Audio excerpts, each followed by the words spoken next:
બધા મહેમાનો અને વહાલા વિદ્યાર્થીઓ, સૌપ્રથમ બધાને 26મી જાન્યુઆરી એટલે કે પ્રજાસત્તાક દિવસની હાર્દિક શુભકામના। આવા શુભ અવસર પર આવી તક આપવા બદલ શાળા પરિવારનો આભાર વ્યક્ત કરું છું। 15મી ઓગસ્ટ 1947ના રોજ આપણો ભારત દેશ ક્રાંતિકારીઓના સફળ પ્રયત્નોથી આઝાદ થયો અને ત્યારબાદ 26મી જાન્યુઆરી 1950ના રોજ ડોક્ટર ભીમરાવ સાહેબ આંબેડકરના સહયોગથી ભારતનું બંધારણ અમલમાં આવ્યું અને તેને લોકશાહી દેશ તરીકે જાહેર કરવામાં આવ્યો।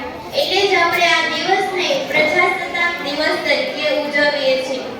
તો આપણે પણ આજના દિવસે એક સંકલ્પ લઈએ કે ભારતના બંધારણમાં લખેલી મૂળભૂત ફરજોને નિભાવીશું